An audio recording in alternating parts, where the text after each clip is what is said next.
This call is now being recorded. बिस्मिल्लाहिर्रहमानिर्रहीम बिस्मिल्लाहिर्रहमानिर्रहीम। बेटा आज का जो हमारा टॉपिक है ये बड़ा प्यारा टॉपिक है। ये terminal potential difference, EMF, internal resistance, battery charging, battery discharging और बैटरी का आईवी कैरेक्टरिस्टिक। अभी तक आपने ये सब चीजें हम पढ़ेंगे, ठीक है कि नहीं? तो बिस्मिल्लाहिर्रहमानिर्रहीम हम शुरू करते हैं सबसे पहली चीज से, एक न्यूमेरिकल से आगाज करें। फर्ज करें कि ये एक बैटरी है, ठीक है।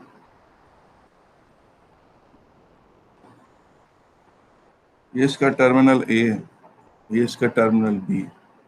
अच्छा, अगर आपको पता है ना कि आप जब टर्मिनल्स को ऐसे आप कनेक्ट करते हैं बाहर किसी रेजिस्टेंस से, ये जो ब्लू सर्किट है सारा ये एक्सटर्नल सर्किट है, ये वो सर्किट है जो आपने बनाया।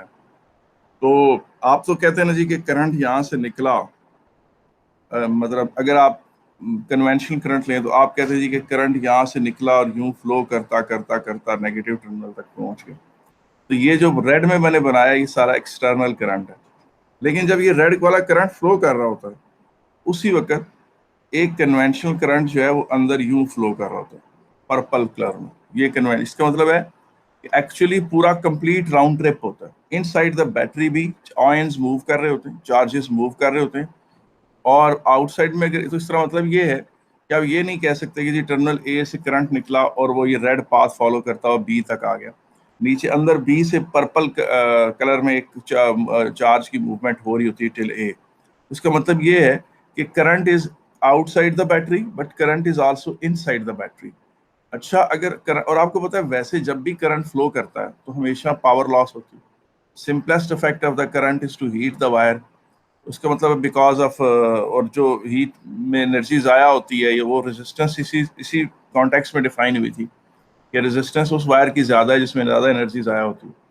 अगर करंट बी से ए इनसाइड द बैटरी भी फ्लो कर रहा है इस पर्पल पाथ में, तो इसका मतलब ये है कि पर्पल को मुझे ज़रा ज़्यादा ठीक तरीके से बयान करना चाहिए। ये मैंने हल्का सा बना दी, ये पर्पल का पाथ इस तरह का होगा, यानी ये इस तरह का होता है, ठीक है कि नहीं? पूरे सोल्यूशन में इसकी मूवमेंट होती है, और इवन यहाँ से इसको मुझे यूं भी बनाना चाहिए। ज़ाहिर जिस सोल्यूशन में वो इलेक्ट्रोड डिप हुए में उसे एंगेज करते हैं। पर्पल करंट भी जब मूव करेगा, पर्पल चार्ज जब ये वाला मूव करेगा, चार्जेस पर्पल पाथ पे मूव करेंगे, आयंस मूव करेंगे, तो एनर्जी अंदर भी बैटरी के ज़ाया होती है। अब कुछ एनर्जी बैटरी के अंदर ज़ाया होती है, तो इसका मतलब बैटरी में भी इंटरनल रेजिस्टेंस भी है बैटरी की, और वो वोल्टेज जो बैटरी ने जनरेट की टोटल उसे ईएमएफ कहते हैं, और वो वोल्टेज जो उसने ब्लू सर्किट को, एक्सटर्नल सर्किट को दी रेड करंट के थ्रू, वो टर्मिनल पोटेंशियल डिफरेंस कहलाती है। और पर्पल करंट जब फ्लो कर रहा था और उस वक्त जो वोल्टेज बैटरी के अंदर ज़ाया हुई वो कहलाती है लॉस्ट वोल्ट्स। तो ये चीज़ें हम पहले भी डिफाइन कर चुके हैं, लेकिन अब इनको हम दोबारा पढ़ेंगे। सिंबॉलिकली एक बैटरी को इस तरह जाहिर किया जाता है।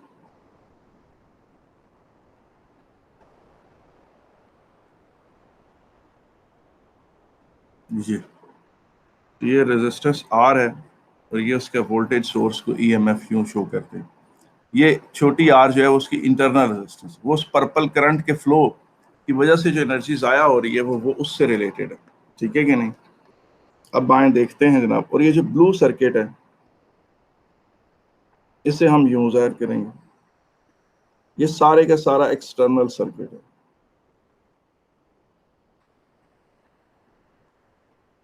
ये तो अब जो है सबसे पहले जो करंट फ्लो करेगा वो देखें वो क्या है। अब आप द इंटरनल रेजिस्टेंस और ये लोड रेजिस्टेंस असल में दोनों आपस में सीरीज में, ये सीरीज में कैसे हैं? ये इस तरह से सीरीज में है, ये देखें यहाँ से जो करंट यूं निकला वो इस लोड रेजिस्टेंस में से मूव करता करता करता करता यूं गया। जो करंट लोड रेजिस्टेंस में से जिसने फ्लो किया उसी ने इंटरनल रेजिस्टेंस में से भी फ्लो किया। इसका मतलब है कि कैपिटल आर और स्मॉल आर जो हैं वो आपस में इन सीरीज हैं, ये पैरेलल में नहीं है। कैपिटल आर लोड रेजिस्टेंस, वो रेजिस्टेंस जो आपने खुद कनेक्ट की बाहर बैटरी के साथ, और इंटरनल रेजिस्टेंस जो बैटरी के इनबिल्ट है जिसे आप चेंज नहीं कर सकते। ठीक है ना। अगर आपने छोटी आर को कम करना है तो आप बड़ी बैटरी ले लें, बैटरी की टाइप चेंज कर लें, बैटरी चेंज करनी पड़ेगी, ठीक है कि नहीं। यानी ये जो मैं जैसे रेड शेड कर रहा हूँ आर को, अगर ये इसको आर छोटी आर जो है इंटरनल रेजिस्टेंस है, अगर इसको आपको आपने चेंज करना है तो आप इसको डिक्रीज करना चाहते हैं छोटी आर को, तो आप बड़ी बैटरी ले लें, बड़े साइज की बैटरी ले लें, और बड़े साइज की बैटरी ले लें तो छोटी आर और कम हो जाएगी। या उसका केमिकल चेंज करना, डिफरेंट केमिकल्स के हवाले से डिफरेंट बैटरियों की इंटरनल रेजिस्टेंस होती है। इसको यूं यूं लिखो।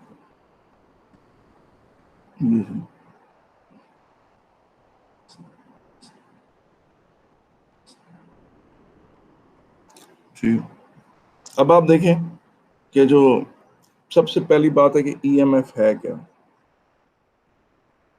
ईएमएफ क्या है? Total energy that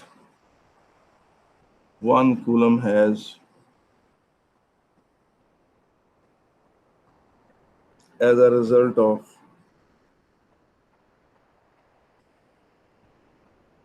some energy, some other form of energy converting into electrical energy.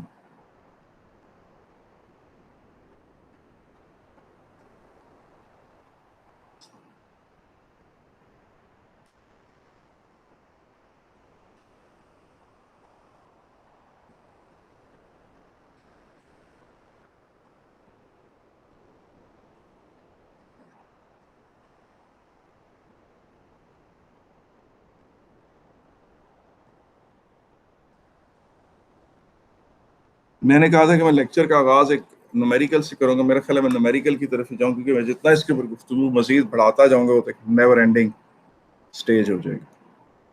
तो आए देखते हैं इसमें। पॉइंट नंबर 1 को हम कह देते हैं इंट्रोडक्शन।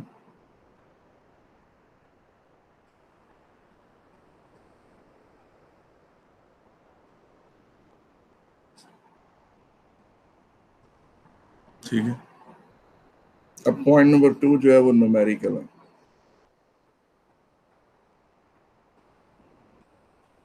ठीक है जी, पॉइंट नंबर 2 क्या है? न्यूमेरिकल।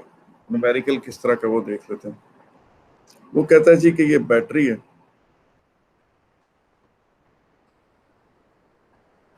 ठीक है कि नहीं। आपको पता है कि बैटरी में या सेल में अमूमन होता क्या है? सेल में या बैटरी में क्या होता है, क्या कहते हैं, केमिकल एनर्जी इलेक्ट्रिकल एनर्जी में डिलीवर कन्वर्ट होती है। अब ये चीज देखें, ये यूं है और ये लोड रेजिस्टेंस, ठीक है। वो कहता है जी कि टोटल इलेक्ट्रिकल एनर्जी प्रोड्यूस्ड, यानी बैटरी के अंदर total electrical energy produced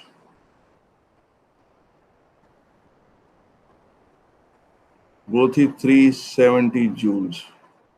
first के उस बैटरी पे टोटल एनर्जी थी ही 370 जूल्स, ठीक है कि नहीं। टोटल इलेक्ट्रिकल एनर्जी यानी कोई केमिकल से इलेक्ट्रिकल में 370 जूल्स बैटरी में थी, ठीक है कि नहीं। और उसके बाद total charge that battery can deliver,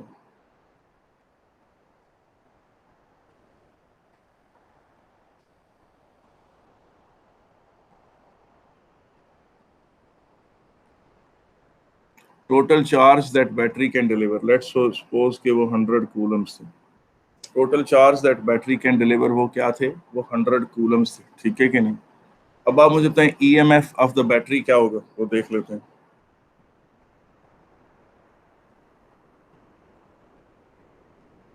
EMF क्या होगा?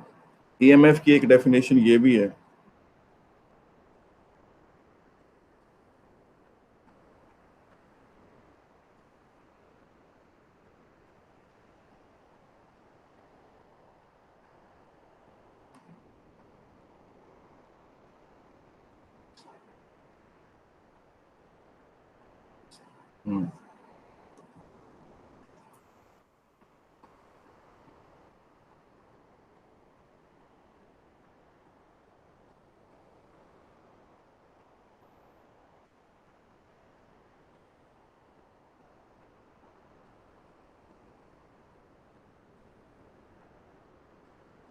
total electrical energy produced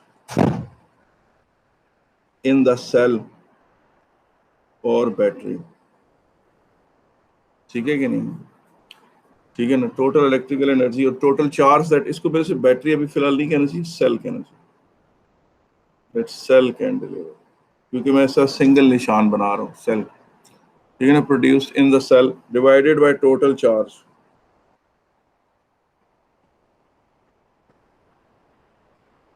that cell can deliver और battery can deliver,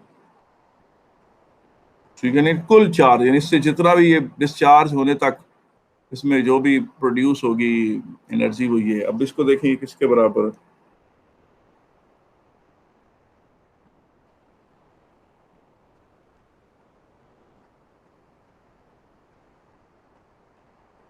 hundred coulomb, ये बराबर किसके,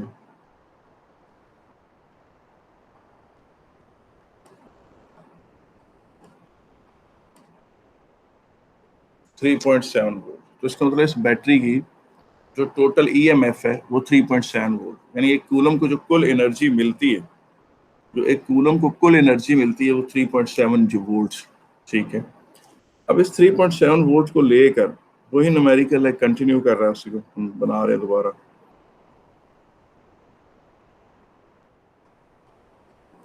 फर्ज करें कि ये सेल बहुत बड़े साइज का नहीं है और इसकी इंटरनल रेजिस्टेंस जो है वो है, आप कह लें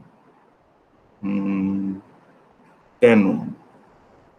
10 ओम भी is a good internal resistance, ज़्यादातर इससे भी बात ज़्यादा होती है। तो ये 3.7 वोल्ट हो गया इसका। और अब आ जाती है ये टर्मिनल रेजिस्टेंस, लोड रेजिस्टेंस, ये है जी लोड रेजिस्टेंस, ठीक है क्या? अच्छा, फर्ज करें कि हम लोड रेजिस्टेंस की वैल्यू रखते हैं 5 ओम, हम लोड रेजिस्टेंस की वैल्यू रखते हैं 5 ओम। भाई ज़ाहिर है ये तो एक्सटर्नल रेजिस्टेंस है ना, जिसको आप पहले ब्लू से जाहिर कर रहे थे।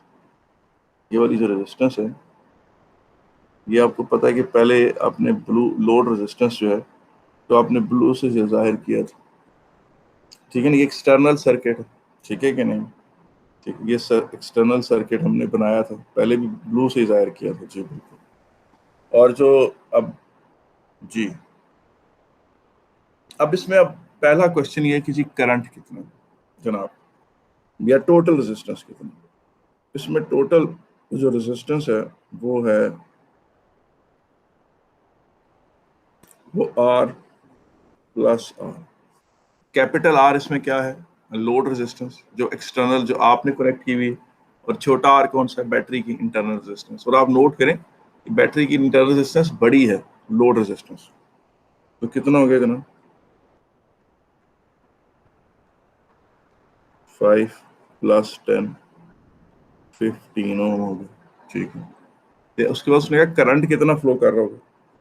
करंट आपको होता है total voltage over total resistance, या वो voltage total EMF over load resistance plus internal resistance.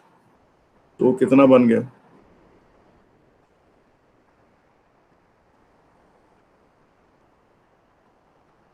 3.7 over 15। तो ये करंट आ गया जनाब, इस करंट को कैलकुलेट कर लेते हैं। 3.7 डिवाइडेड बाय 15, ये हो गया जी 0.247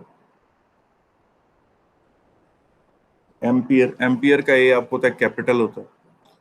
तो ये जनाब आपने इस तरह आपने किया कि आपने सबसे पहले ईएमएफ निकाली। ईएमएफ आपने कैसे निकाली, total electrical energy produced in the battery divided by total charge. अच्छा, आपको पता है फिर इसका मतलब इस तरीके से तो ईएमएफ आप निकाल ही तब सकते हैं जब तक आपको टोटल इलेक्ट्रिकल एनर्जी प्रोड्यूस्ड दी हुई हो और टोटल चार्ज दिया हुआ हो, तभी आप इस तरीके से ईएमएफ निकाल सकते हैं जिस तरह से आपने ये मैंने आपको बताया है तरीका।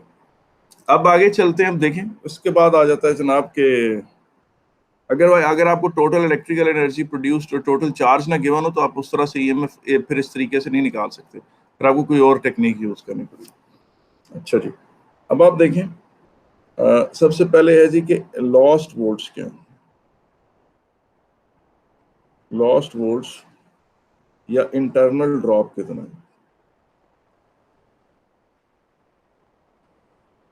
वो ये होगा current into resistance, current into internal resistance.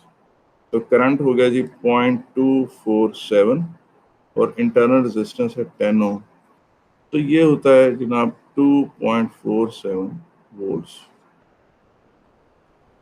2.47 volts. और ये क्या कहलाते हैं, लॉस्ट वोल्ट्स या इंटरनल ड्रॉप कहलाता है। ठीक है कि नहीं? चलिए इसके बाद आगे चलते हैं। अगली बात आ जाती है जी टर्मिनल पोटेंशियल डिफरेंस। क्या आ जाती है? Terminal potential difference.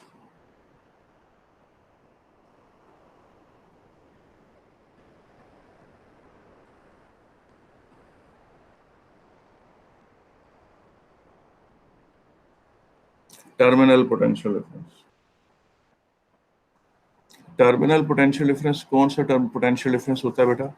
वो पोटेंशियल डिफरेंस जो, वो वोल्टेज जो लोड रेजिस्टेंस को मिली है, जो इस कैपिटल आर को मिली है, या आउटसाइड द सेल जो जाया हुई है, यानी जो 1 कूलम ने कुल एनर्जी आउटसाइड द सेल जाया की है ना, वो या दी है या डेसिपेट की है, उसको टर्मिनल पोटेंशियल डिफरेंस कहते हैं।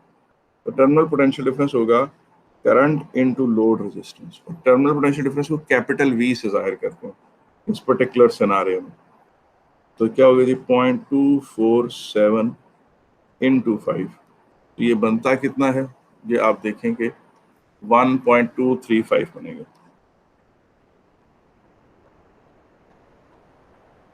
वोल्ट्स बनेगा। मैं 1 मिनट देख लेता हूँ। 0.247 मल्टीप्लाइड बाई 5, 1.235। ठीक है, बिल्कुल सही था, 1.235 वोल्ट्स बनेगा। इसका मतलब ये है कि अब अगर कुछ बातें यहाँ से हम करते हैं, हाँ जी, थर्ड पॉइंट हमारा शुरू होता है। थर्ड पॉइंट जो है वो डेफिनेशंस का।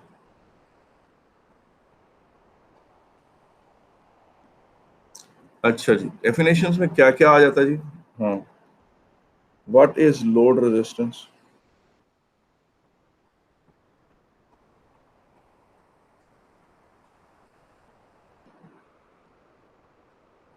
और हाँ जी, और टोटल एक्सटर्नल रेजिस्टेंस। क्या जी? Total external resistance. हम तो सिर्फ एक सिंगल आर बना रहे हैं। अगर यहाँ कोई बहुत बड़ा सर्किट होता, बैटरी के बाहर जो टोटल, बैटरी के बाहर जो बहुत बड़ा सर्किट भी हो और उसकी सारी रेजिस्टेंस को ऐड करें, तो वो टोटल वो जो है वो लोड रेजिस्टेंस कहलाएगा। वो ये ब्लू रेजिस्टेंस आर बन जाएगी। What is load resistance? इसका जवाब क्या है जनाब? Total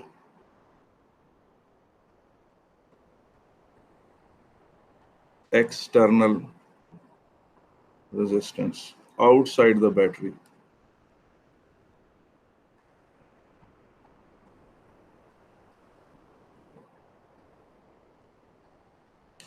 ji, total external resistance outside the battery जो है वो लोड रेजिस्टेंस कहलाती है। ठीक है कि नहीं? इसको देखते हैं कैसे। मिसाल के तौर पे फर्ज करें कि ये कोई बैटरी है,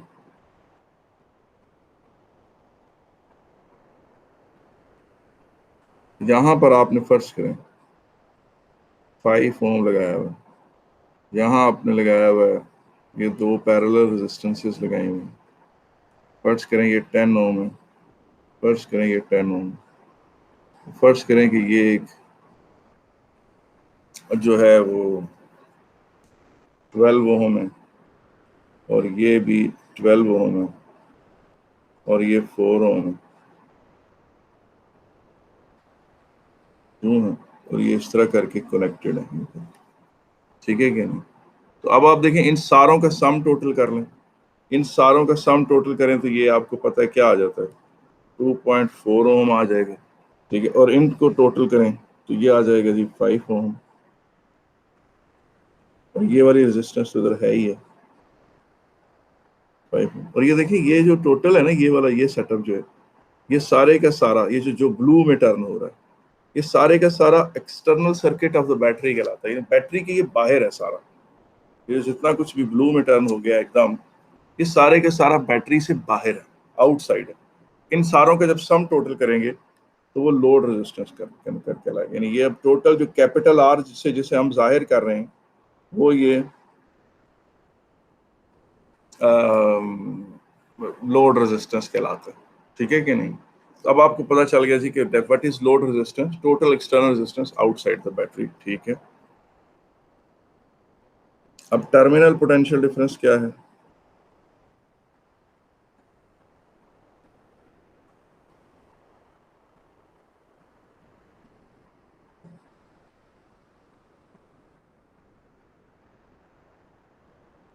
टर्मिनल पोटेंशियल डिफरेंस होगा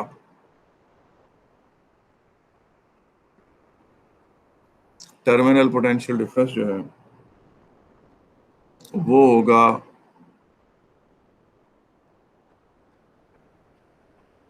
टर्मिनल पोटेंशियल डिफरेंस जो है वो कहलाएगा जनाब, आप उसको कह दें इस तरह से कि वोल्टेज या energy that 1 coulomb dissipates outside the cell,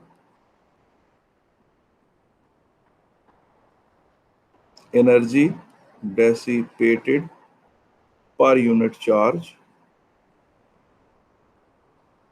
outside the cell, the cell और बैटरी।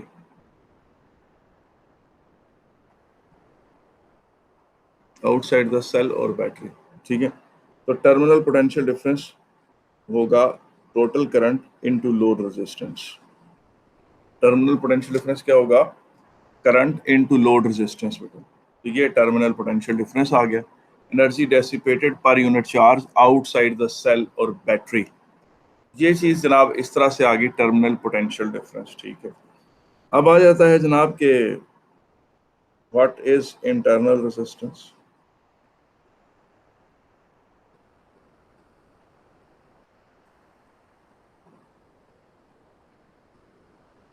जी, इंटरनल रेजिस्टेंस किसके बराबर है? वैसे आपको पता है अल्हम्दुलिल्लाह, वैसे आपको ये बात पता है कि जो इंटरनल रेजिस्टेंस होती है वो बेटा क्या कहते हैं, लॉस्ट वोल्ट्स ओवर करंट के बराबर है।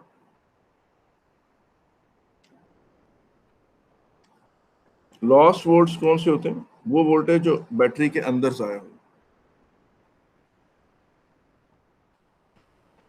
तो what is internal resistance? Lost volts over current. या आप यूं भी कह सकते हैं, प्रॉपरली अगर लिखे अच्छी करके, ये ज्यादा अच्छी डेफिनेशन है अभी जो मैं लिखने लगा हूं। Internal resistance is equal to the internal resistance of cell और बैटरी, ठीक है कि नहीं। वो बराबर EMF minus terminal potential difference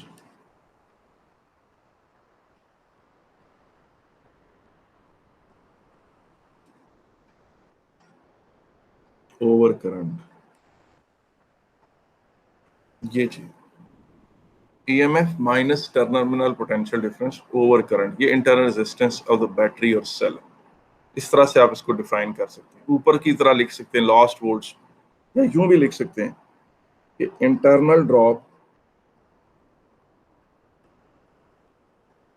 internal voltage drop या voltage drop inside the battery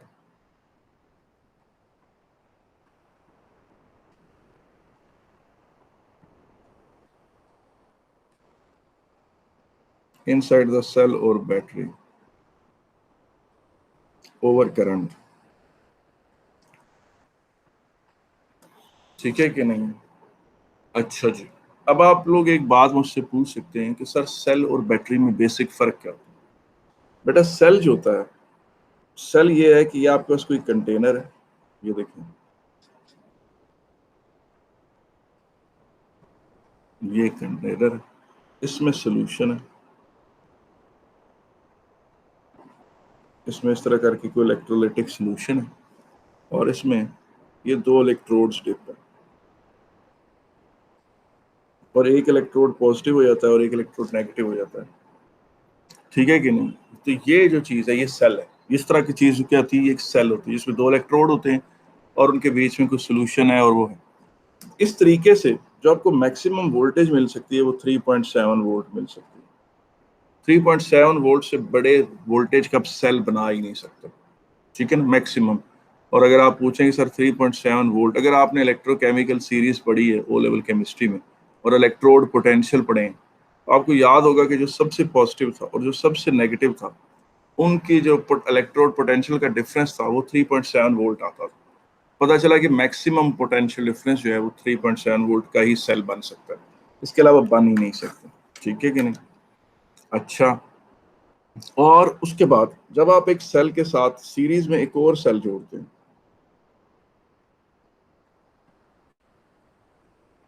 ठीक है, उसमें भी यूं इलेक्ट्रोड्स होते हैं। अब मैं ये रंग नहीं बनाऊंगा, बार बार टाइम ज़ाया होता है।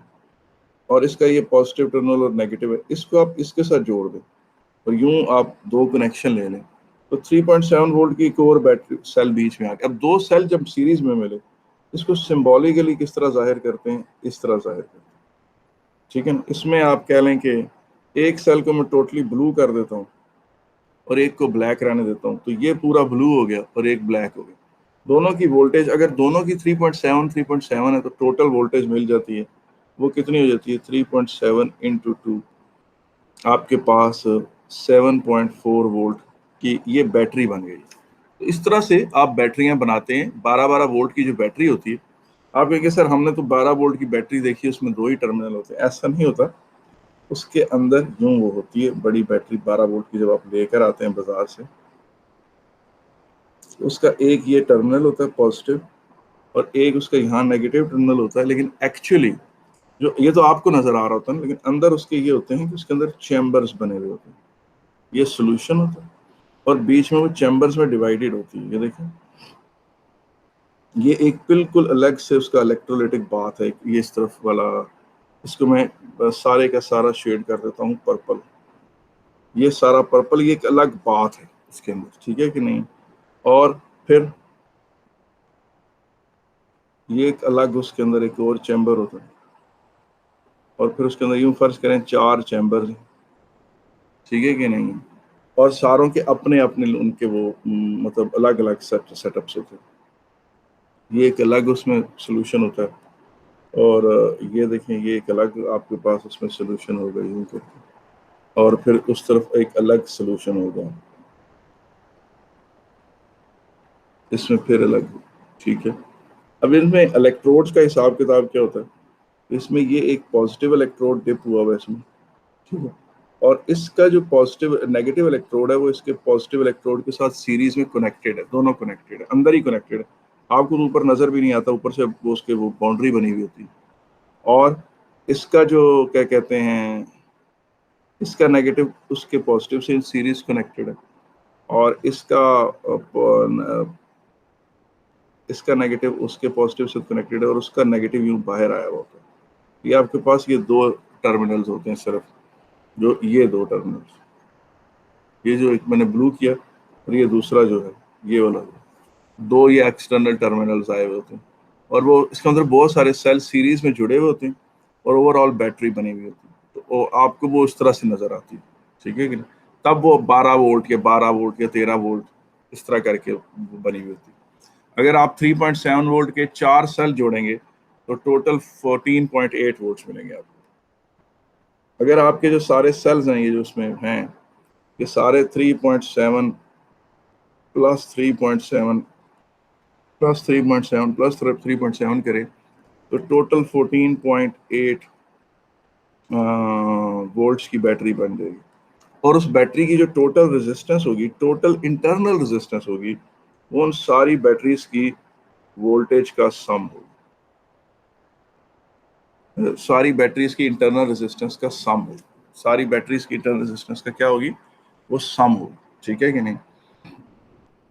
तो अब ये जनाब आपके पास इंटरनल रेजिस्टेंस आ गई, टर्मिनल पोटेंशियल डिफरेंस आ गया, और ये छोटी मोटी डेफिनेशन है। और इस तरह से आपको ये भी पता चल गया कि EMF is equal to internal drop plus terminal potential difference.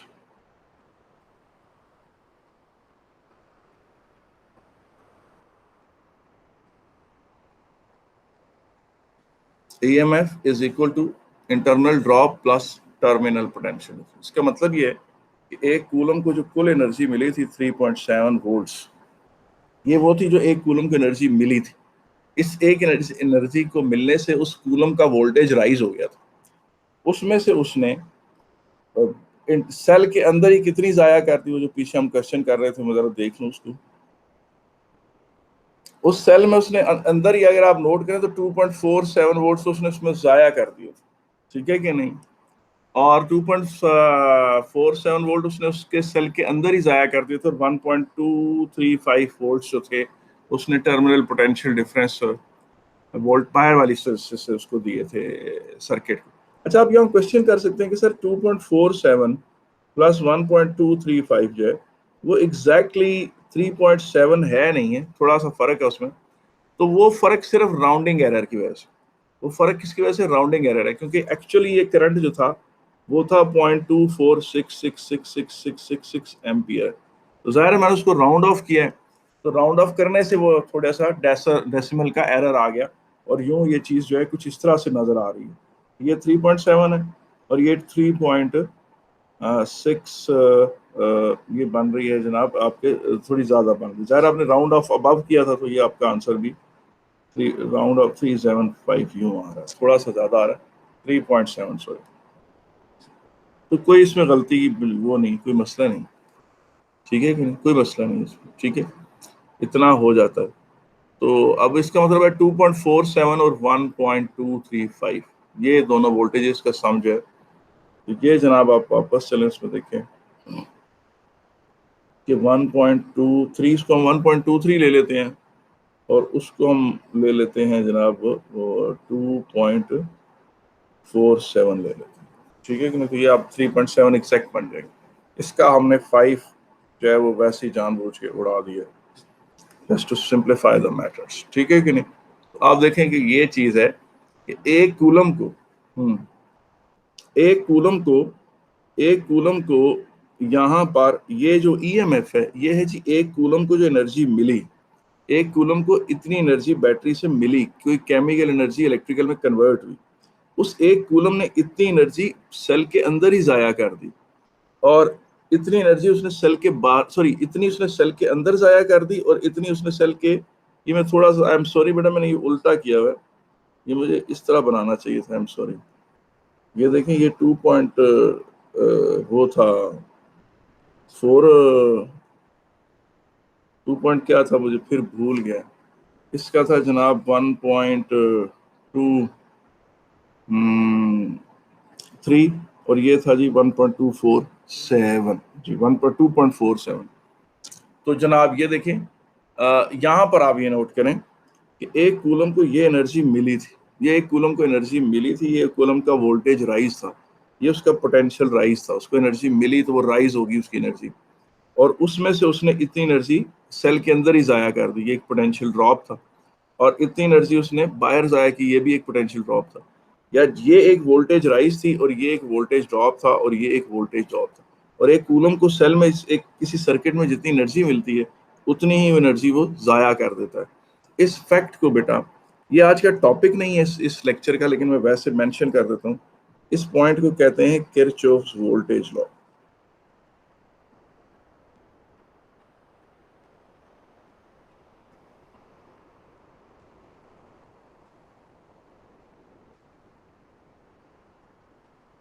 Kirchhoff's voltage law, ठीक है कि नहीं। अब किरचॉफ्स वोल्टेज लॉ क्या है, ठीक है कि नहीं, वो है जी the sum of all voltage rises in a loop is equal to the sum of all voltage drops in a loop. यानी एक कूलम को जितनी एनर्जी कहीं से भी मिलती है उतनी ही एनर्जी वो जाया कर देता है जब वो कंप्लीट राउंड ट्रिप करता है। तो कंप्लीट राउंड ट्रिप को इन अ लूप कह रहे हैं, ठीक है। सम ऑफ ऑल वोल्टेज राइजेस या potential rises is equal to sum of all potential drops. Sum of all potential rises is equal to the sum of all potential drops और sum of all voltage rises in a loop, ये कहना जरूरी है। एक complete loop में, जिसमें 1 coulomb को complete path travel करने का मौका मिलता है। ये जो ऊपर आपने चीज आपके सामने लिखी गई है, ये जो कुछ भी अब ब्लू में टर्न हो रहा है, ये सारे का सारा application of Kirchhoff's voltage law है, ठीक है कि नहीं। और किरचॉफ पहला जो लॉ था, किरचॉफ्स करंट लॉ, वो law of conservation of charge था। ये वाला लॉ जो है, ये law of conservation of energy है, क्योंकि ज़ाहिर ये एनर्जी के बारे में बात कर रहा है, 1 कूलम की एनर्जी के बारे में बात कर रहा है। ये law of conservation of energy.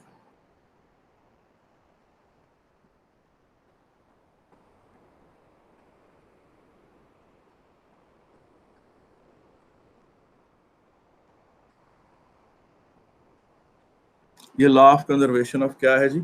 Energy. Sum of all voltage potential rises is equal to the sum of all potential drops in a loop, law of conservation of energy, ठीक है कि नहीं। अच्छा जी, वापस चलते हैं उसी सर्किट की तरफ जिसको हम डिस्कस कर रहे थे।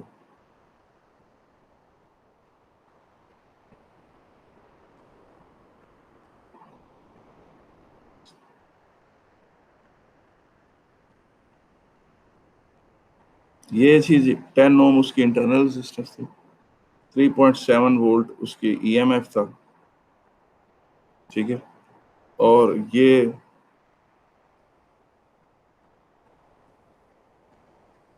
यूं,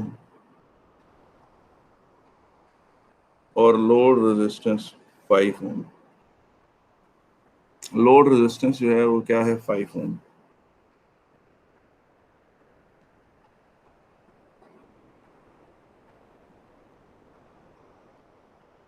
ये हो गया, ठीक है कि नहीं। ठीक है, हमने इसमें पढ़ लिया, हमने देखा जी कि इसका करंट हमने पहले कैलकुलेट कर लिया था। इसका करंट था जनाब 3.7 ओवर 10 प्लस 5, 3.7 ओवर 15।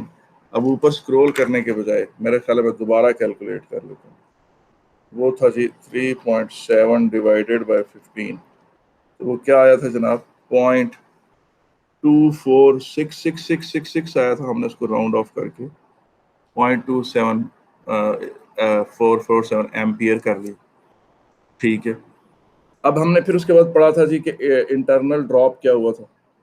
वो वोल्टेज जो अंदर ज़ाया हो गई थी बैटरी के, वो हो गई थी जनाब इस करंट को आप इंटरनल रेजिस्टेंस से ज़रा मल्टीप्लाई करें।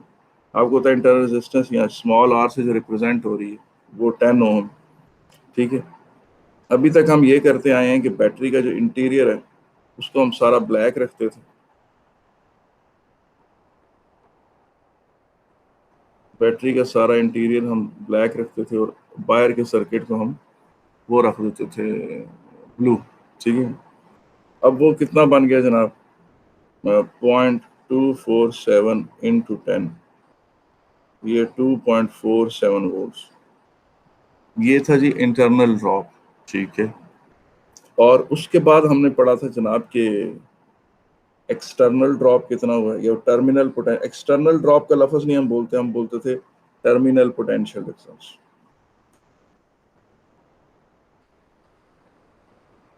जी।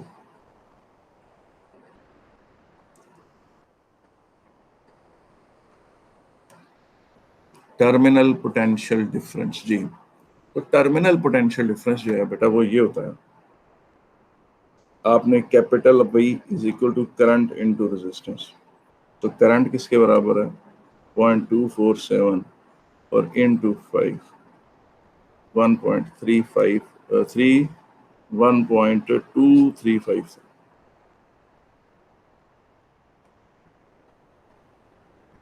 वोल्ट्स, ठीक है। ये बात हमें समझ आ गई।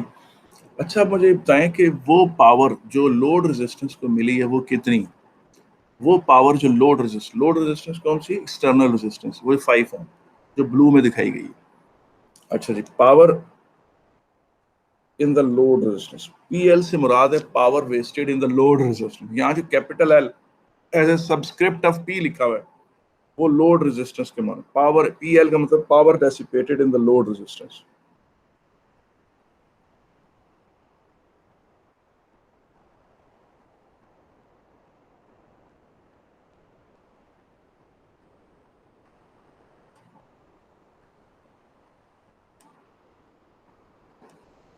Power dissipated in the load resistance, ठीक है कि नहीं, वो किसके बराबर होगी, आई स्क्वायर आर, ठीक है। अब करंट कितना था, 0.247 का स्क्वायर, और कैपिटल आर कितना है, 5 ओम, तो ये कितना बन गया,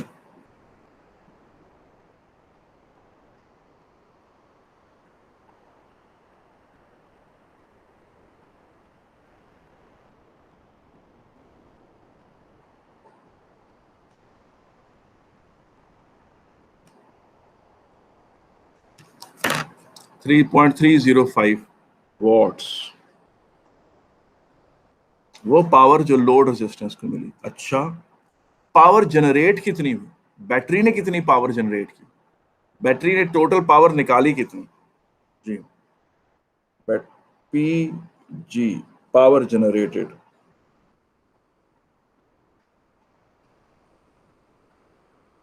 इसको निकालने के दो तरीके हैं।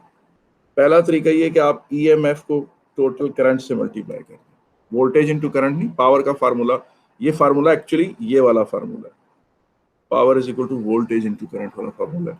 इसमें जो वोल्टेज की जगह आपने टोटल ईएमएफ डाला, सारा टोटल वोल्टेज डालेंगे तो टोटल पावर आएगी। अब वो आ गया जी 3.7 और 0.247, तो ये आपके पास इस तरह से आ गया। तो ये कितना बनता है जनाब, 3.7 इंटू 0.247, तो जनाब ये बनेगा 0.914 वॉट, 914 वॉट। अब देखें, ये ऐसी बैटरी है जिसके अंदर ज्यादा पावर जाया हो रही है और बाहर लोड रेजिस्टेंस को कम पावर दे रही है, ठीक है कि नहीं है। अब पावर जनरेटेड इस तरह से भी कैलकुलेट कर सकते हैं, और इसको इस तरह से भी कर सकते हैं, I square R into I square R, यानी एक्सटर्नल रेजिस्टेंस में जो पावर जाया हुई है और वो पावर जो इंटरनली जाया हुई है, जो इनसाइड द बैटरी चाहिए, इस तरह से भी कैलकुलेट कर सकते हैं। अब इस सर्किट की एफिशिएंसी बनी क्या फिर आखिर, ये से कहते हैं ईटा, को तो ये एफिशिएंसी का सिंबल है।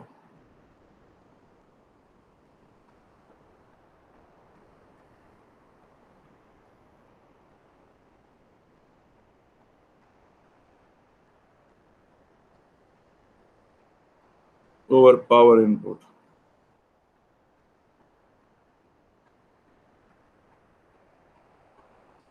और 100, ठीक है। ये कितना बनता है, पावर आउटपुट क्या है, वो पावर जो लोड को मिली, जो बाहर वाली सर्किट को मिला, और पावर इनपुट क्या है, जो टोटल पावर जनरेट हुई, बैटरी ने जो टोटल पावर जनरेट की, इनटू 100। तो इस तरह से पावर इन द लोड क्या थी, वो आपने देखा, वो थी पॉइंट, यहां से देखें आप, ये देखें 0.305 वॉट, ओवर पावर जनरेटेड कितनी, 0.914 इंटू 100, ठीक है कि नहीं। पावर जनरेटेड और पावर वेस्टेड, ये देखें, सॉरी, पावर जनरेटेड और पावर इन द लोड, ये है जी पावर इन द लोड, वो जो एक्सटर्नल रेजिस्टेंस को मिली, और ये पावर है जो बैटरी ने जनरेट की, टोटल पावर जो बैटरी ने जनरेट की। तो ये क्या हो, इसकी एफिशिएंसी कितनी बनती है, आप देख कर होंगे हैरान।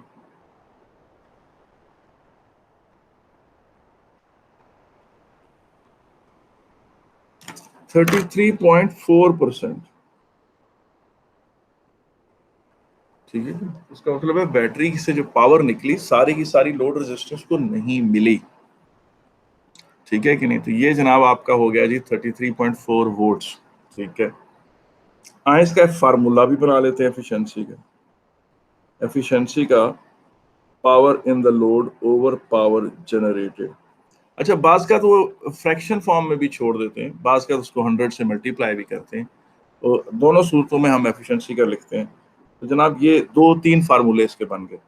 पहला है कि पावर इन द लोड होगा I square R over I square R plus I square R, ये फार्मूला है। वो आई जो कैपिटल आर आपको तो लोड रेजिस्टेंस, ठीक है कि नहीं। तो ये वो पावर है जो लोड रेजिस्टेंस को मिली, ये पावर भी वो है जो लोड रेजिस्टेंस को मिली है। मगर साथ वो देखें टोटल इंटरनल रेजिस्टेंस की पावर भी आपने इनपुट में डाली, इसमें आई स्क्वायर को आई स्क्वायर से कैंसिल कर दें तो क्या बनता क्या है,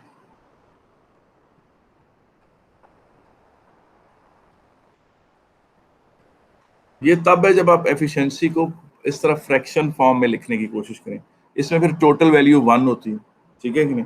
लेकिन अगर आप इसको परसेंटेज की शक्ल दें तो फिर ये यूं होगी, अब एफिशिएंसी परसेंटेज में आ गई। ये इसका एक फार्मूला है एफिशिएंसी, ठीक है ना, इसको हम यूं कर लेते हैं, या आपको कभी बगैर आर के भी मिलेगा, बगैर 100 के भी मिलेगा। जब बगैर 100 के मिले तो आप समझें कि उसने फ्रैक्शन फॉर्म में एफिशिएंसी मांगी है, और फ्रैक्शन फॉर्म में मैक्सिमम वैल्यू एफिशिएंसी की अब 1 होती है। अच्छा जी, अब ये बात होगी एफिशिएंसी ऑफ द बैटरी। और देखें, ये भी चीज़ देखें कि एफिशिएंसी का एक फार्मूला और भी है, वो ये है जी, power in the load over power generated. अब पावर इन द लोड क्या है, voltage into the current, terminal potential difference into current, और पावर जनरेटेड क्या है, ईएमएफ इनटू करंट, वो क्या हो जाएगी, V ओवर E। इसका मतलब एफिशिएंसी जो है वो terminal potential difference over EMF भी है नॉर्मल सर्कमस्टांसेस में, और अगर आप इसको परसेंटेज की शक्ल में देना चाहें तो इसके साथ आप 100 मल्टीप्लाई करें तो ये परसेंटेज एफिशिएंसी है, ठीक है कि नहीं। तो एफिशिएंसी का ये भी एक फार्मूला है बैटरी। और आपने देखा कि इंटरनल रेजिस्टेंस एक बड़ा डिसाइसिव रोल प्ले कर रही है, इंटरनल रेजिस्टेंस क्या कर रही है, एक बड़ा डिसाइसिव रोल प्ले कर रही है, ठीक है कि नहीं। अच्छा, अब हम ना एक छोटी सी बात करेंगे, क्या कहते हैं इसके सर्किट में। इस सर्किट को गौर से देखें, मैंने इसमें लोड रेजिस्टेंस को उससे कम रखा था, क्या कहते हैं, इंटरनल रेजिस्टेंस। अब इसी सेल को दोबारा बनाते हैं और दोबारा देखते हैं कि क्या इसमें लोड रेजिस्टेंस को मैं चेंज करूं। अभी बल्कि मैं आपके सामने 3 सर्किट रखता हूं, जो देखें,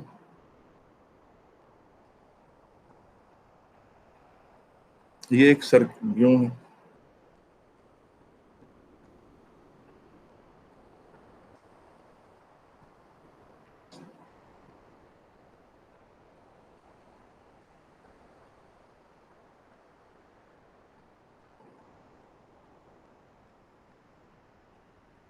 ठीक है, ये बैटरी है, इसी बैटरी को दोबारा यहीं पर दोबारा बनाते हैं, ठीक है कि नहीं, यूं, और फिर दोबारा बनाते हैं। सिर्फ 3 वैल्यूज हम लेंगे और उसको देखेंगे गौर से,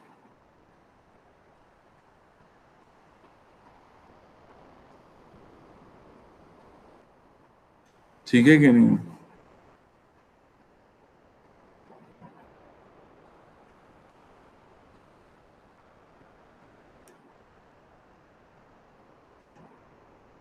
ये यूं जनाब, ठीक है, ये 3 हमने सिचुएशंस बनाई, और तीनों में जो ईएमएफ है वो तीनों में 3.7 वोल्ट,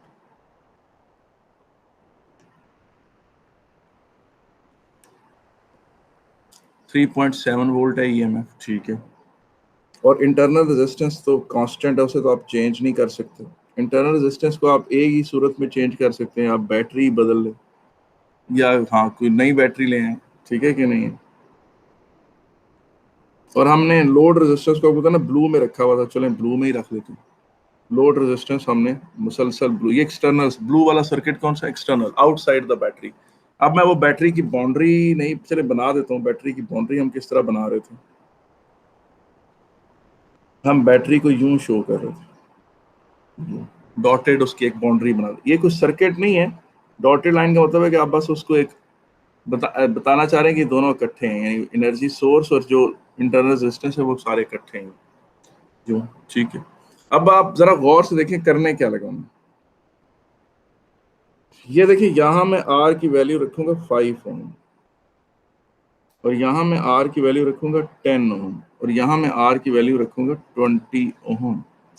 अब गौर से देखिए कि मैंने 3 केस लिया, एक में मैंने लोड रेजिस्टेंस को बैटरी इंटरनल रेजिस्टेंस से कम रखा, जो कि पहले से हम क्वेश्चन करते आ रहे हैं, और दूसरे में मैंने क्या कहते हैं, लोड रेजिस्टेंस को इंटरनल रेजिस्टेंस के बराबर रखा, और तीसरे में क्या कहते हैं, मैंने लोड रेजिस्टेंस की वैल्यू को टर्मिनल इंटरनल रेजिस्टेंस की वैल्यू से ज़्यादा बड़ा कर दी। मैंने देखें ये इस तरह से कर दी। अब देखें ये हुआ क्या है, इसमें आपको याद, आपने कैलकुलेशंस की थी, करंट आपने निकाला था EMF ओवर आर करके 3.7 ओवर 15 करके, अगर आपको याद हो तो आपने निकाला था, और वो वैल्यू थी, मैं दोबारा पीछे जाके देख लेता हूँ, 0.247 करंट, 0.247, और इसमें जो थे ना लॉस्ट वोल्ट्स वो आगे थे जनाब आपके 2.47 वोल्ट्स आए थे, और टर्मिनल पोटेंशियल डिफरेंस आपका आया था, अल्लाह आपका भला करे, वो आया था जनाब 1.235 वोल्ट्स। जी ये टर्मिनल पोटेंशियल, और एफिशिएंसी आई थी 33.4%। ये थी जनाब थी, और उसमें पावर जो लोड को पावर मिली, वो पावर जो लोड को पावर मिली थी वो मिली थी जनाब, अल्लाह आपका भला करे, 0.305 वॉट। Ji 0.305 what. अब अगर आप गौर से तवज्जो से सुनेंगे तो आप हैरान रह जाएंगे, एक बड़ी अजीब बात आपको पता चलेगी। आपको पता चलेगा कि बैटरी बड़ी सख्त होती है, बड़ी कंजूस होती है बैटरी, और ये जो मिडल वाली बैटरी है इसका सारा डाटा लिखने के लिए मैं इंक बदल देता हूँ, ठीक है कि नहीं, और मैं सारा कुछ पर्पल में करता हूँ। इसका जो करंट है वो कितना है जनाब, वो है जनाब 3.7 डिवाइडेड बाय 20, टोटल रेजिस्टेंस कितनी है 10 + 10, तो 0.185 एम्पियर, ठीक है। इसमें लॉस्ट वोल्ट्स कितने हैं, 1.85 वोल्ट्स, उसी की रो में मैं लिख रहा हूँ, ठीक है कि लॉस्ट वोल्ट्स, और टर्मिनल पोटेंशियल डिफरेंस कितना है 1.85 वोल्ट, एफिशिएंसी कितनी 50%, ठीक है, और पावर कितनी है, लोड को कितनी पावर मिली वो देख लेते हैं, 0.185 स्क्वायर मल्टीप्लाइड बाय 10, तो जनाब वो पावर मिली है 0.34225 वॉट, ये पावर मिली है इसको, किसको, लोड रेजिस्टेंस को, ब्लू रेजिस्टेंस को जो वायर कनेक्टेड है उसको ये पावर मिली, ठीक है जी, हमने मान लिया इसको भी, ठीक है कि नहीं। एक दफा मैं दोबारा चेक कर लेता हूँ, ये करंट था आपके पास 0.185 का स्क्वायर करें आप, ठीक है, इनटू रेजिस्टेंस 10 करें, आई स्क्वायर आर करें जी, 0.3422 वॉट ही मिली, ठीक है, सही हो गया जनाब। अब आप ये चीज देखें कि अगला जो आपने रेजिस्टेंस है वो क्या थी, 3.7 वोल्ट है, और अब देखें नोट करें तीसरे केस में लोड रेजिस्टेंस इंटरनल रेजिस्टेंस से बड़ी है, ये 3 केस और ये बड़े इंपॉर्टेंट जी। लोड रेजिस्टेंस उससे बड़ी है, क्या नाम है, तो करंट किसके बराबर होगा 3.7 ओवर 10 + 20, तो ये अब देखिए कितना होता है, ये बन रहा है 3.7 डिवाइडेड बाय 30, तो करंट डिक्रीज कर 0.123 एम्पियर, 0.12333 था, मैंने उसको राउंड ऑफ कर दिया, ठीक है। अच्छा इसके लिए मैं इंक बदल देता हूँ सारे के लिए, सारे को मैं कर देता हूँ पर्पल में, इस सारा पर्पल में कर देता हूँ, इंक बदल दी, इसकी भी इंक, इधर से भी इंक बदल देता हूँ, पर्पल में कर देता हूँ सारे को। थर्ड जो राइट साइड पे जो रेजिस्टेंस उसके लॉस्ट वोल्ट्स कितने, वो हैं जनाब 1.23 वोल्ट्स, और उसका जो टर्मिनल पोटेंशियल डिफरेंस है वो कितना है। अब देखिए ये पहला मौका है कि बाहर वाली रेजिस्टेंस का टर्मिनल, उसका वो टर्मिनल पोटेंशियल डिफरेंस अब बड़ा आ रहा है, इंटरनल से बेहतर आ रहा है, 2.47 वोल्ट्स। अब देखें terminal potential difference lost volt से बड़े हो गए क्योंकि ज़ाहिर लोड रेजिस्टेंस बड़ी हुई। एफिशिएंसी कितनी हुई है जनाब 66.6%, इतनी एफिशिएंसी हो गई, एफिशिएंसी भी बेहतर हुई। अब आप एक बात में करने लगे, आप कहेंगे सर आप तो कह रहे थे बड़ी कोई हैरानकुन बात आप करने लगे हैं, इधर तक तो ऐसी सिंपल सी कैलकुलेशनें चलने शुरू हो रही हैं। तो जनाब जो आखिरी बात है ना, जो सबसे हैरानकुन बात है, वो इस दायरे के अंदर लिखी जाएगी, जो आपका मुंह खुला का खुला रह जाएगा।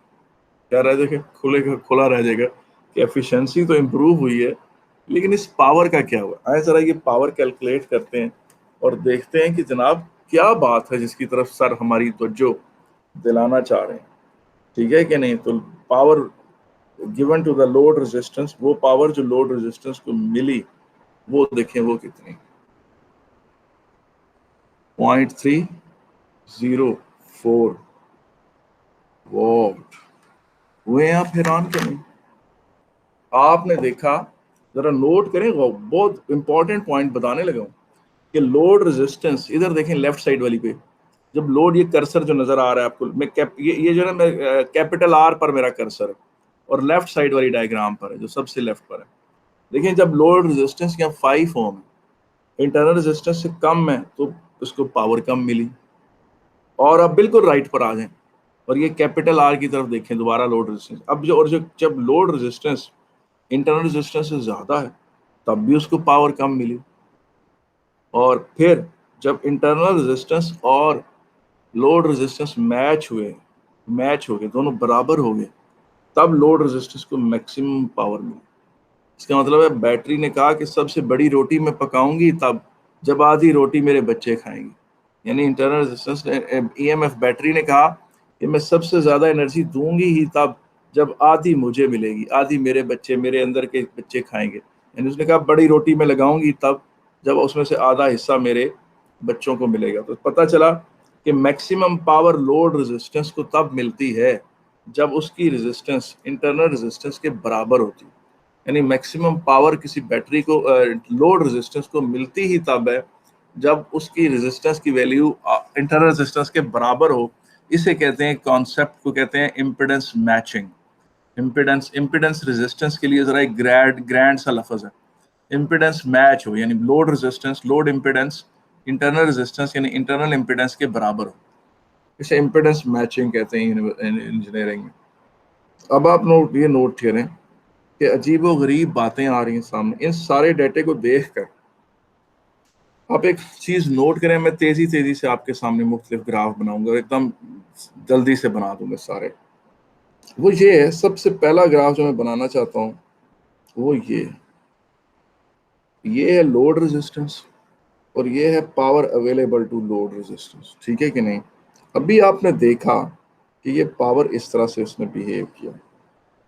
यो, इसका मतलब ये है कि जब लोड रेजिस्टेंस 10 ओम थी, इंटरनल रेजिस्टेंस के बराबर थी, उस वक्त उसको मैक्सिमम पावर मिली, यानी लोड रेजिस्टेंस इंटरनल रेजिस्टेंस के बराबर थी, ठीक है। मैं अब चूंकि लोड रेजिस्टेंस को खाली आर से रिप्रेजेंट करता आ रहा हूं, तो उसको कैपिटल आर ही लिखता हूं बस। और जब उसकी वैल्यू 15 ओम हुई थी, उसको कम पावर मिली थी। और जब उसकी पावर 5 ओम थी इंटरनल रेजिस्टेंस, तब भी उसको पावर कम मिल रही थी। उसको पावर मैक्सिमम तब मिली जब उसने आधा हिस्सा, ये ऐसे ही जैसे किसी ठेकेदार को सबसे ज्यादा पेमेंट तब हुई जब उसने 50% रिश्वत के तौर पे वो ब्यूरोक्रेट जो फाइन वो कर रहा था साइन, उसको मिल दी, ठीक है कि नहीं। ये 50% एफिशिएंसी मान ली। उसने कहा कि ठेकेदार को सरकार से सबसे ज्यादा पेमेंट मिलती ही उस वक्त है जब वो आधी बतौर रिश्वत के तौर पे उसको दे दे, से ब्यूरोक्रेट को दे दे जो वो डील कर रहा है फाइन उसके साथ। तो ये जनाब, ये बैटरी की पावर देने की सलाहियत है एक्सटर्नल रेजिस्टेंस, और वो देती पर एक्सटर्नल रेजिस्टेंस को तब पावर इस तरह देती है जब वो क्या कहते हैं, क्या नाम है, इंटरनल रेजिस्टेंस के बराबर हो, तो इसे कहते हैं। अब आगे देखिए, मैं तेज ग्राफ बनाऊंगा। जरा मेरा दिल है कि आप जरा इन वैल्यूज की तरफ तवज्जो दें, इन वैल्यूज जिन्हें मैं दायरे में कर रहा हूँ। ये देखें, ये करंट है, वो करंट जो बैटरी ने दिया, और ये था टर्मिनल पोटेंशियल डिफरेंस। इसे देखें, फिर इस वैल्यू को देखें, करंट कम हो गया और टर्मिनल पोटेंशियल डिफरेंस बढ़ गया। और यहां देखें, यहाँ करंट और कम हुआ और टर्मिनल पोटेंशियल डिफरेंस और बढ़ गया। इससे ये पता चला कि अगर मैं ग्राफ बनाऊं टर्मिनल पोटेंशियल डिफरेंस का वर्सेस करंट, तो वो इस तरह का होगा, वो इस तरह का होगा, वो इस तरह का ग्राफ है। और ये याद रखें, ये आईवी कैरेक्टरिस्टिक्स बैटरी के हैं, यानी बैटरी एक्सटर्नल सर्किट के साथ ये सलूक करती है। ठीक है ना, मैं इसको भी वजाहत से एक्सप्लेन करता हूँ कि ये ग्राफ कैसा ग्राफ है, ये इतना हम इसको समझते हैं। इसमें जो समझने वाली बातें हैं वो बहुत सारी हैं, ठीक है कि नहीं, तो वो सब बातें बताता हूँ मैं आपको, ठीक है कि नहीं है। मैं इसमें इस पॉइंट को भी एक्सप्लेन करूंगा और इस पॉइंट को भी एक्सप्लेन करूंगा। इस पॉइंट को हम ए कह लेते हैं, इस पॉइंट को हम, एक मिनट, इस पॉइंट को हम ए कह लेते हैं, इस पॉइंट को हम बी कह लेते हैं, और हम ये बीच के जो पॉइंट्स हैं इनको हम सी डी वगैरह कह लेते हैं। और इस तरफ को हम एक पॉइंट ई भी डिस्कस करेंगे, ये वाला भी। ये बड़ा हैरानकुन बात है, ये सारी बातें डिस्कस करते हैं, ठीक है कि नहीं। और इसकी एक मोटी सी मिसाल भी बनाते हैं कि ये ग्राफ है कैसा, ठीक है कि नहीं, और इसको देखते हैं। लेकिन सबसे पहले ये देखें, स्टेप बाय स्टेप बात करते हैं।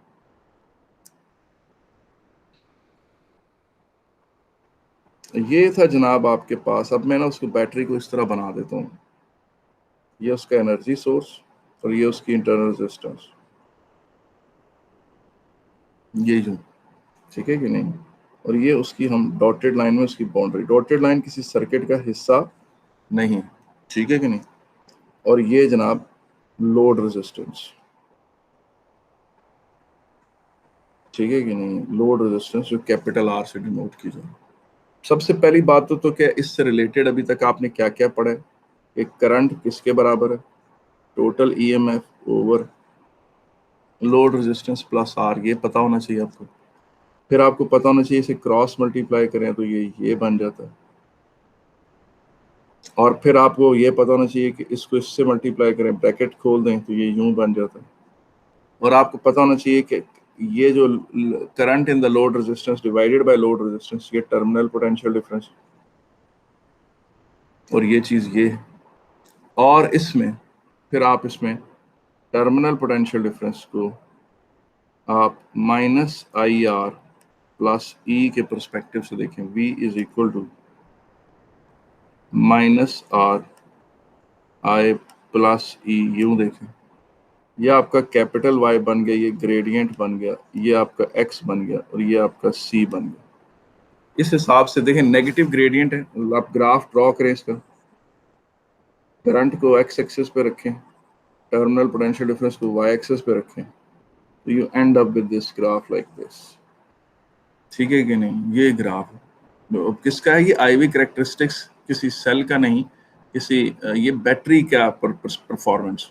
अच्छा, इसे समझ नहीं आपको आएगी जब तक मैं एक मिसाल नहीं आपके सामने रखता। मिसाल क्या है वो देखें, वो क्या है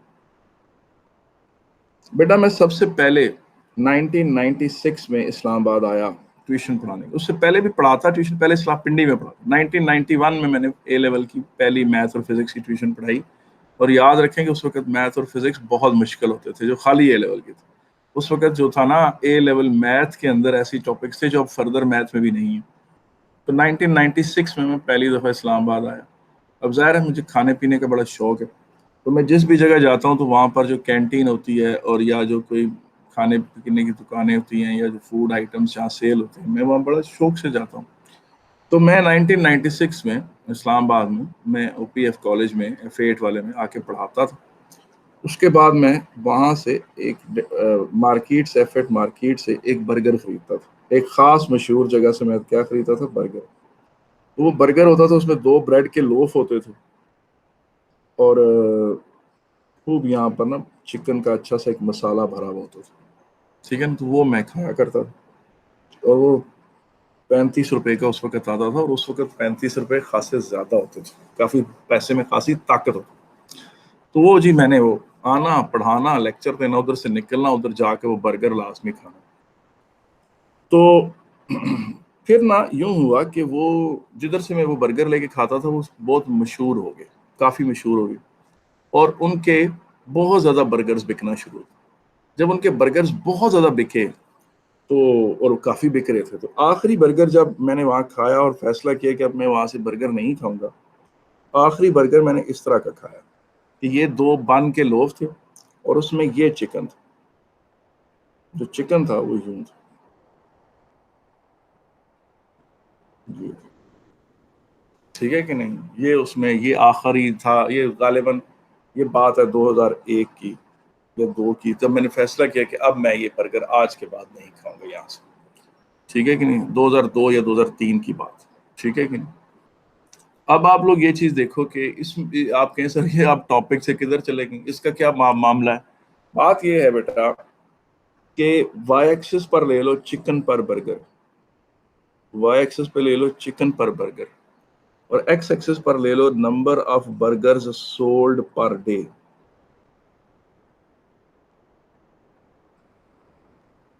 ठीक है कि नहीं। तो जब वो शुरू में जब मैंने उनसे बर्गर लेके खाता था तो उनके कम बर्गर बिकते होंगे, तो उनके चिकन पर बर्गर बहुत ज्यादा था, उनका चिकन पर बर्गर क्या था, ज्यादा था। और जो जो उनके बर्गर ज्यादा बिकने शुरू हुए तो उनका चिकन पर बर्गर नीचे गया, यूं गया। अच्छा, इसमें उनका कसूर नहीं है, इसमें उनका कसूर नहीं है। पूछे क्यों। उसकी वजह ये होती है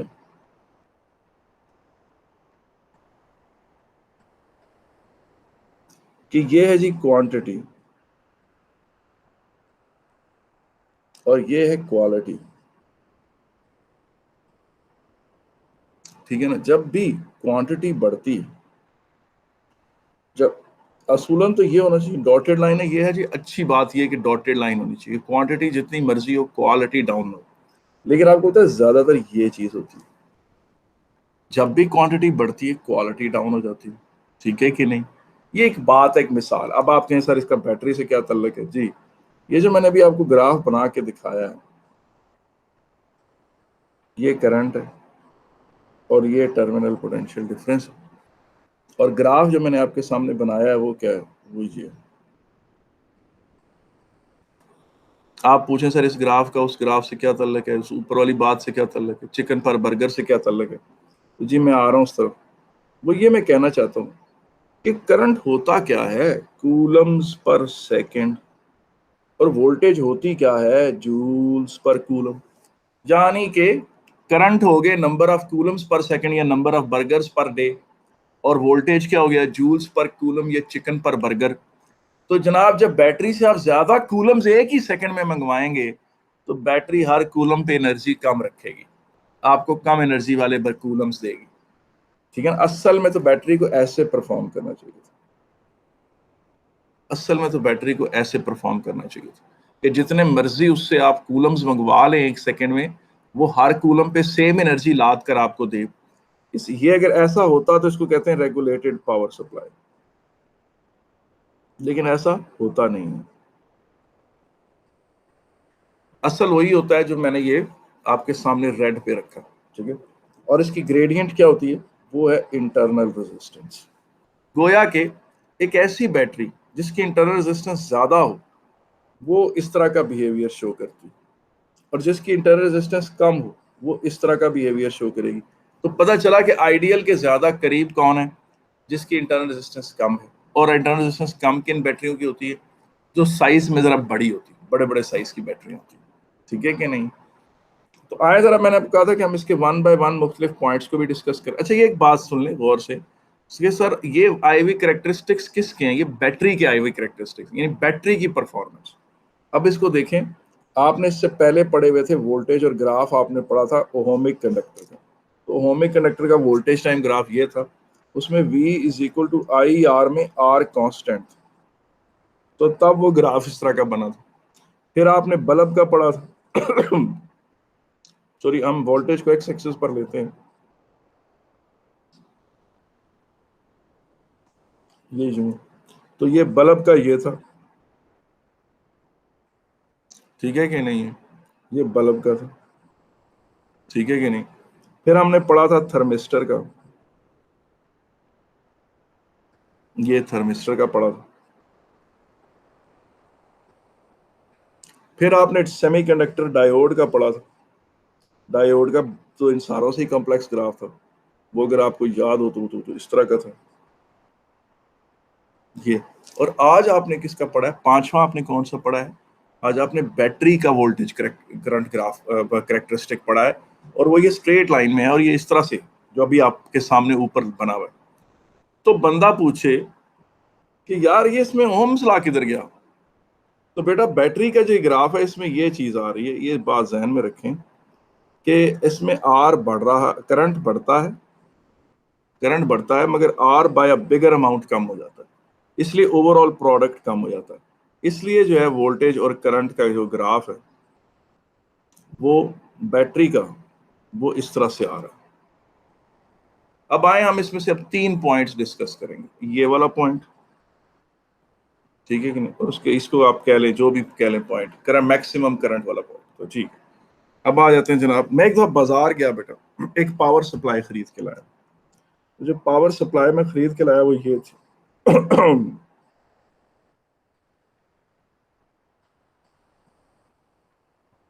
ठीक है ना, उसके ऊपर लिखा हुआ था 12 वोल्ट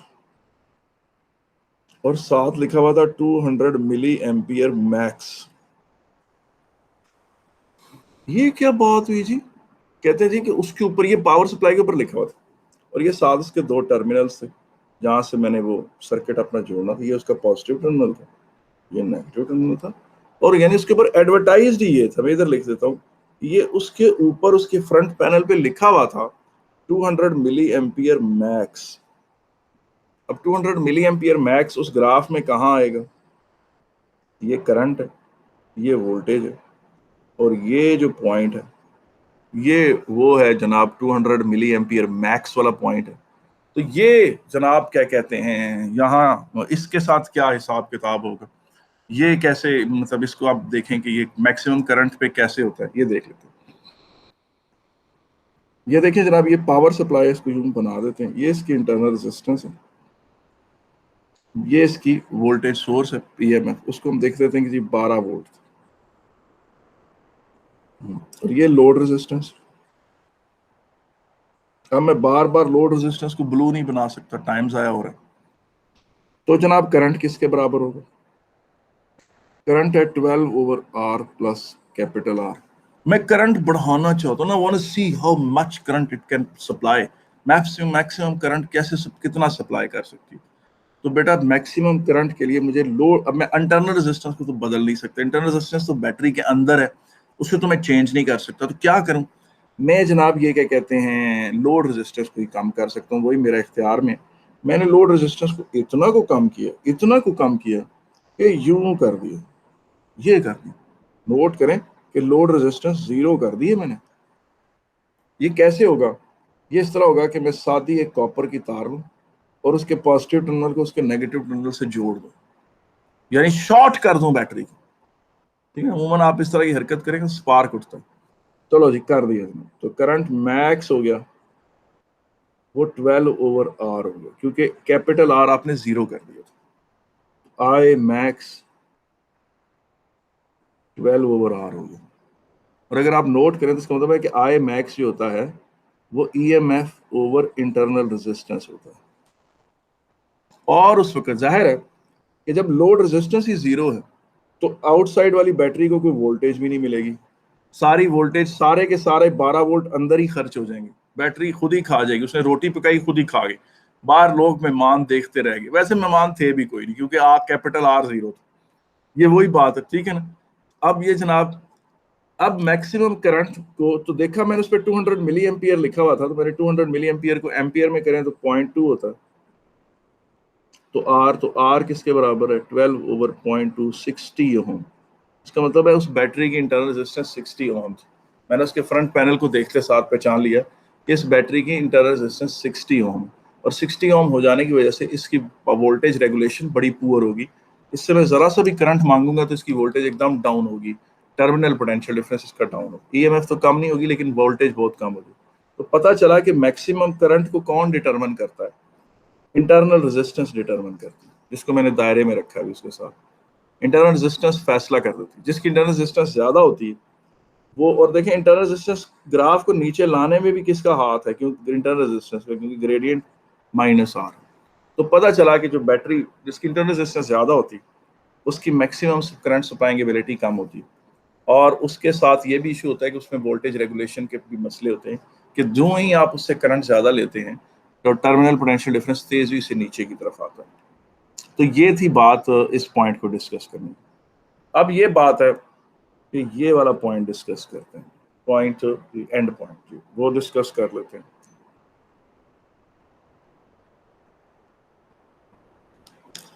जी तो वो पॉइंट डिस्कस करते हुए हम जब ये बेटा वोल्टेज है तो ये यूं,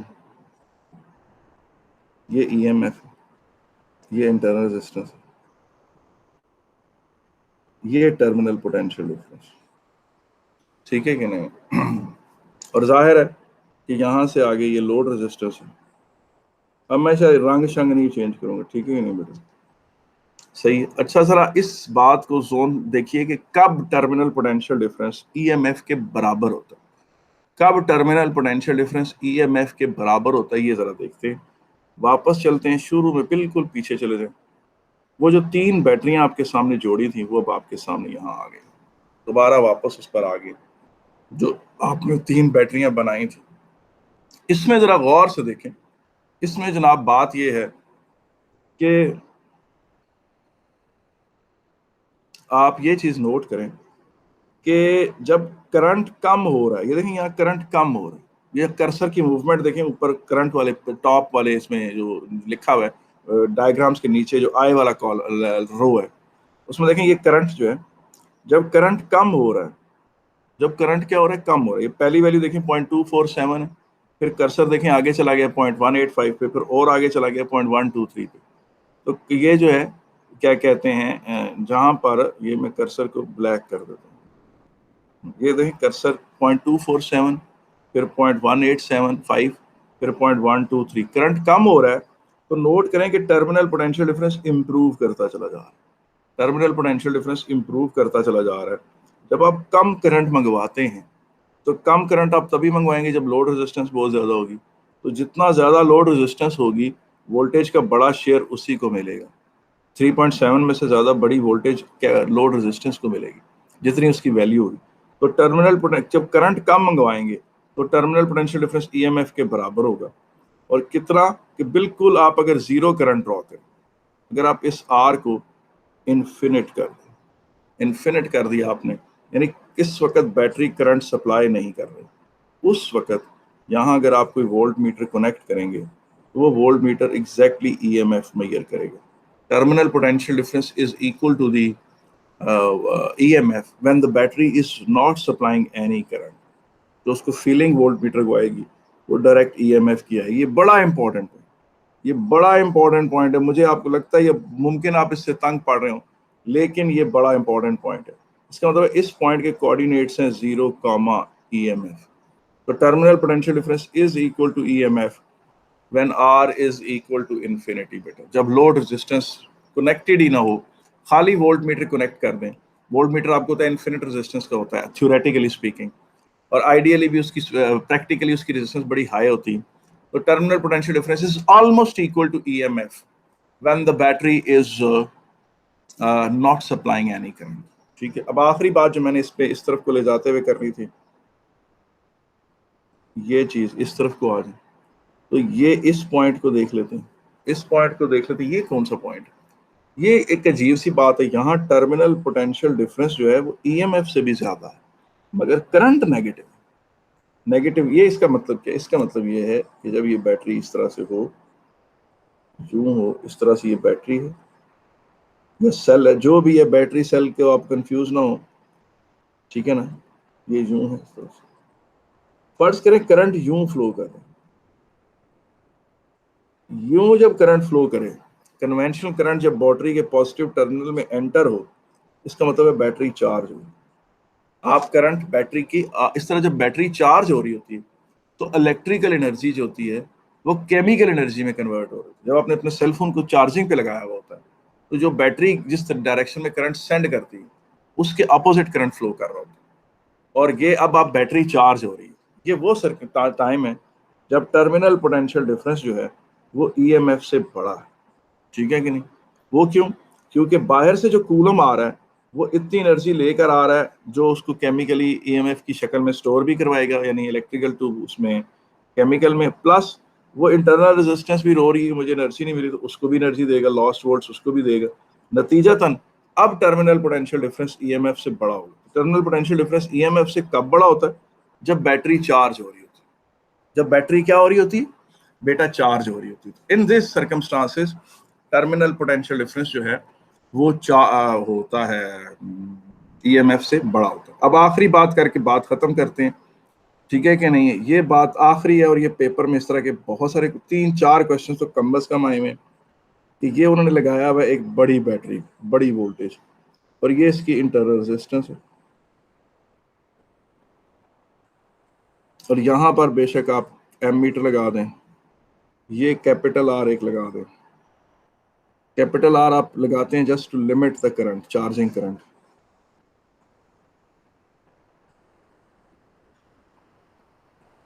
ये यूं कर दिया। अब ये आर ये हो गया। अब देखिए इसमें मैं आपके सामने एक बात करने लगा हूं, वो ये है कि ये है बैटरी ईएमएफ उसकी, और इसकी इंटरनल रेजिस्टेंस है R1, और ये बैटरी है E2 और इसकी इंटरनल रेजिस्टेंस है R2, ठीक है कि नहीं।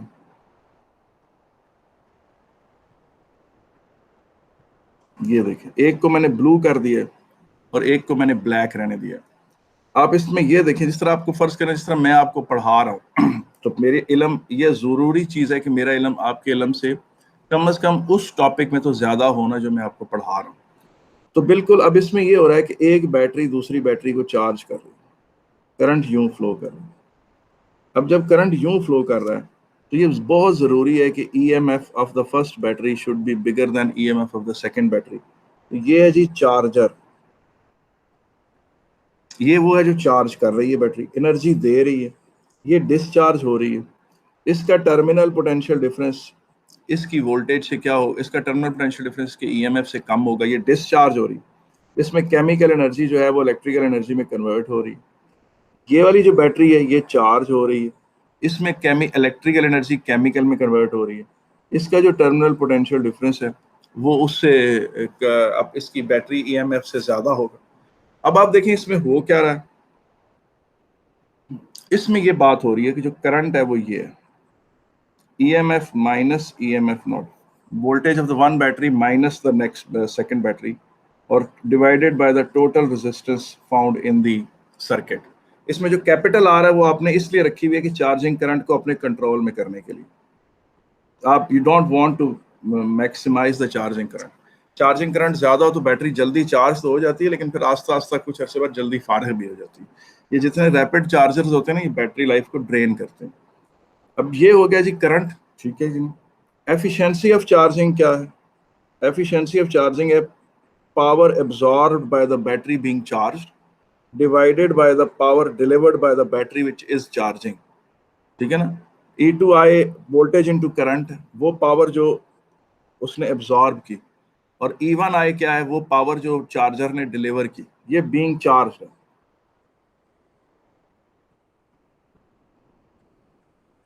ठीक है ना। तो ब्लू वाली एनर्जी, ब्लू वाली बैटरी एनर्जी ले रही है, ब्लैक वाली बैटरी एनर्जी दे रही है।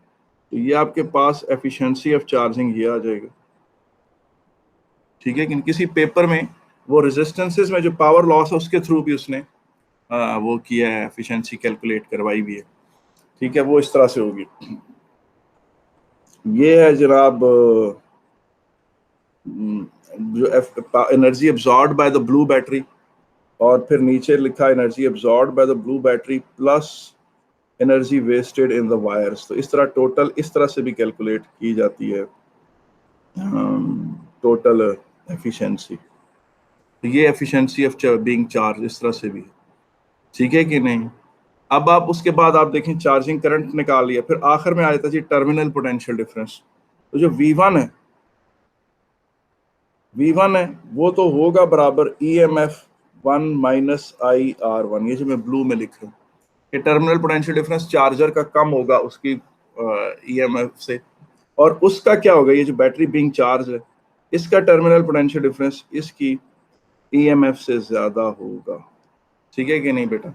इस तरीके से बेटा ये काम यहाँ पर ख़त्म होता है। This brings my lecture to an and.